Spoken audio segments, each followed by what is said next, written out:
Good evening and welcome back to the short round, all being brought to you by Wicked Fast Attire. Of course, streaming live right here on True Cowboy Nation and on KFYN 104.3 The River. I'm Katie Dixon, and joining us live from Las Vegas once again, PRCA announcer Chad Nicholson and PRCA bull rider Jay Morrow. Gentlemen, welcome. We're going to jump straight into this. You know, we kind of called round 7 as the kind of the bad luck round, but round 8 seemed to prove otherwise. In the bareback riding, Richmond champion, he actually had his second go-round win last night with 88 points. What an exciting night that was, Chad. 88 points last night, came out strong on the eliminator pin horses. Now, when we look to the next 2 rounds here, especially in the bareback riding, we're going to be seeing a lot of sore guys. A lot of guys are going to start flopping and popping because that pin of horses last night really took its toll on these bareback riders. Jake Vold, for example, horse misstepped coming out of the chute gate, crashed his knee on the corner of the chute post, and dislocated his kneecap. So whether he will compete or not, we don't know. But even if he does, chances are it's not going to be his year, and that is way too bad. But congratulations to Richie Champion, 88 points. Let's talk steer wrestling, Jay, and where do we even begin with steer wrestling? Definitely a game changer in that event last night in round 8. However, Chase Floyd did come out and win it with 3.7 points. I know you were down there in the Thomas and Mack Arena. Jay, tell us more about that. Yes, it was good to see some names we haven't called yet this week on top of the leaderboard. Chase Floyd from Buffalo, South Dakota, the 29-year-old cowboy, finally getting his first career win at Thompson Mack. He changed horses. He's still riding a Sean Mulligan horse, but this is the backup horse named Miss Kitty, just to change something up, and it worked out for him tonight. And he's going to continue to ride his horse the next 2 rounds, but also Rowdy Parrott. We haven't called his name very much top leaderboard. He's slowly sliding in that average race, number 4 in the average. But it is a 2-man race between Ty Erickson and Tyler Pearson. They're both riding the same horse, AQH Horse of the Year, Scooter. Tyler Pearson's hazing for Erickson. So really, they're number 1, 2 in the average, number 1, 2 in the world. Ty Erickson has a slight lead, the 2-second lead in the average. But it's going to be close, it's going to be tight. It's going to be interesting to see who pushes the barrier, who gets to go first in the order of events, and who's going to safety up. But only 2 rounds left and about a 2-man race. And, of course, what they draw as well, because last night a few of those steers were known to stop, and they did exactly that and definitely changed the game. Team roping time, and we had a tie in the Thomas and Mack Arena last night. Luke Brown and Jake Long tying with Clay Trine and Jade Corkle for 4.1 seconds. Jay, I'm going to throw it back down to you again. Tell us more about the team roping last night. The cream is rising to the top. You have Rogers and Pesca, who've been roping together for 5 years. They're staying consistent in that average race for sure. But the two, on top leaderboard tonight, Brown and Long and Trine and Corkle, 4.1. Both teams, it's their second win in the Thompson Mack this year. World champions on that end as well. But Rogers and Pesca, they're their team to beat. They were 4.2. Split it with Exquisa and Kuntz, the 21-year-old veteran, the 20-year veteran. So very good round towards the end. But right now in the average, Roger Pesca, they got a 4-second lead over Masters and Graves, and then Brown and Long. But really, it's the 2 teams have only caught all 8 steers. So right now it's between Rogers Pesca and Brown and Long for that world championship to come down to these next 2 nights. But that number 1 team the average can catch, it's theirs to lose. Well, it'll definitely be an interesting night tonight. Round 9 in the arena as that pressure starts to get put on those guys in the team roping.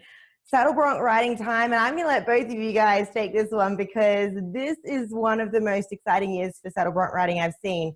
Rider Right. This kid is on fire. 3rd round win last night with 92 points. So close to the record as well. Chad, we'll go to you first, and then I know, Jay, you want to touch on this one as well. Well, he's my pick from the beginning, Rider Right. The young man from Milford, Utah, is in the lead for the Ram Top Gun truck from Ram Trucks, but the horse he rode last night, Show Me Again from Powder River Rodeo Company, a ranch-raised horse from Hank and Lori Franzen and John Franzen over there. I've seen him be 91, 91 and a half, 90, 89 on this horse all summer long. And I knew when I saw the draw, it was riders in the back, without a doubt. Butch Knowles described it best. and I talk about it all the time, how these ride boys know how to shape these horses. They know how to go out and make them look good and fit them. And that's exactly what you saw last night. The young man put on a clinic, 92 points. My guy, Rider Right. And how do you top last year? Rider Right wins 4 rounds in a row, 5 rounds overall at the NFR, but he's doing it this year. He's the 3rd round win of this year's NFR. You know, and his uncle Jake Wright takes 2nd with 88 points. But the thing is, Ryder is number 1 in the world now. He just passed Jacobs Crawley. He has 247,000. Problem is, he's 1 horse behind. He's 6th in the average. So he's not even, it's not even his show right now to steal. It's Coburn Bradshaw, the brother-in-law. That's his show. He's number 1 in the average, number 3 in the world. So it's going to come down these next 2 nights. And the problem we've been seeing a lot is, Chad, and you've seen it too, is we've had a lot of guys miss their horses out. So last night we had 3 guys miss their horses out, and it's because the caliber of bucking horses are here. I don't know if you want to explain the markout rule, but that has been a big, big deal here at the NFR. One thing I will give Rider Right as well, he has a 44% win percentage here at the NFR. Wrangler Network, David Sharp pointed that out in an interview last night.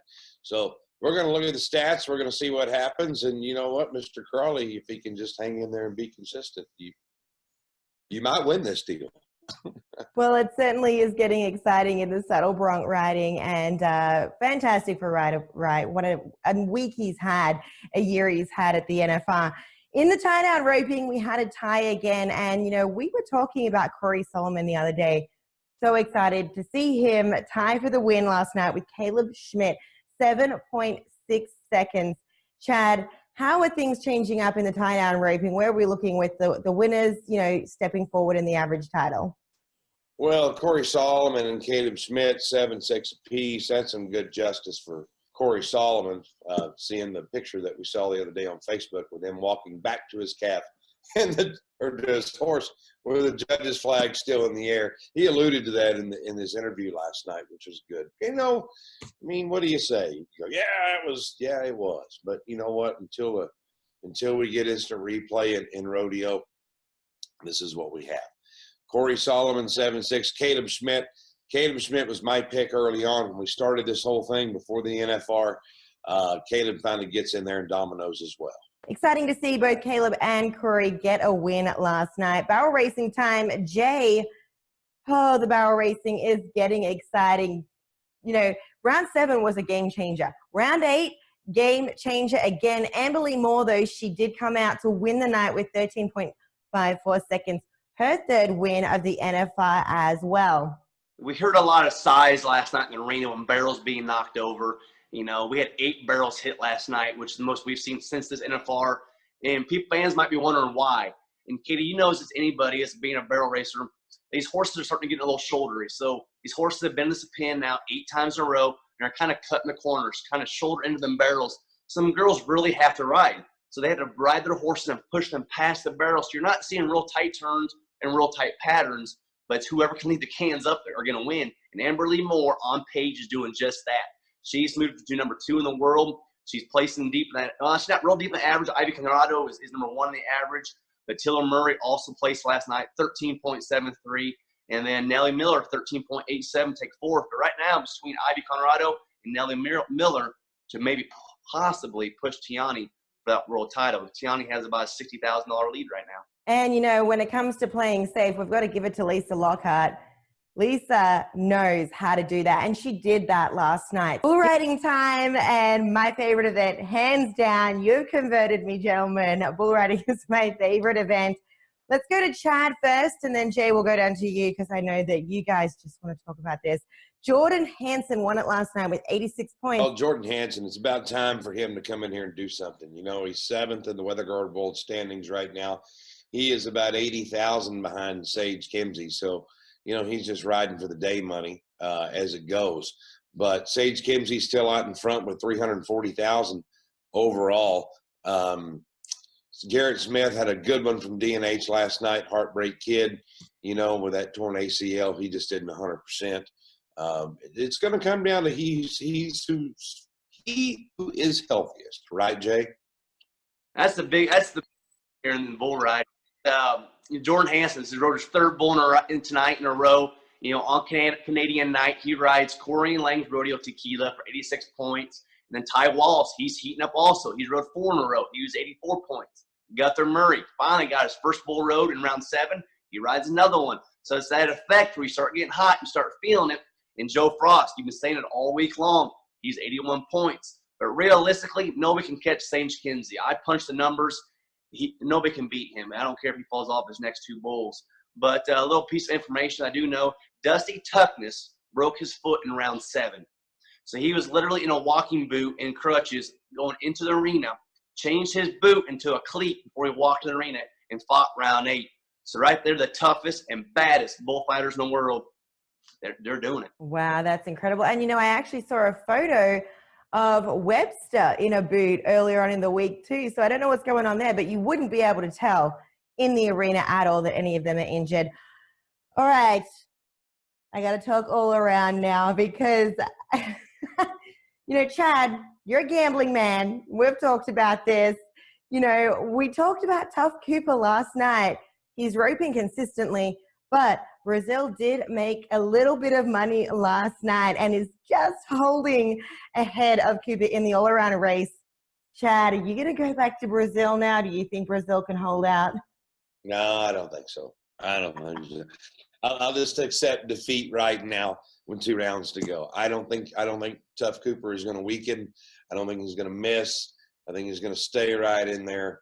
And youth will prevail over experience. Well, there's only a $33,000 difference, but Tough Cooper is placing second in that average, which pays $54,000 in the tie-down roping. The difference is Trevor Brazil's going for broke. So you're going to see 1-2 swings, a half hitch. He's going for the round money. Tough's going to safety up a little bit. You'll see 2 or 3. He's going to make sure he has a good loop and a good solid tide to stay in that average race. So you'll see 2 different kinds of runs in the next 2 rounds. I think it's safe to say Tough Cooper's going home with 2 gold buckles this year, but there's still 2 more rounds. Anything can happen. Gentlemen, thank you once again for joining us tonight, recapping round 8, getting ready for round 9 tonight at the Thomas Mack Arena. Of course, we'll be joined by you tomorrow. I want to say a big thank you to Wicked Fast Attire as well, a major sponsor of the short round. For Chad, Jay, and myself, Katie Dixon, have a fantastic night. We'll see you tomorrow night for the short round.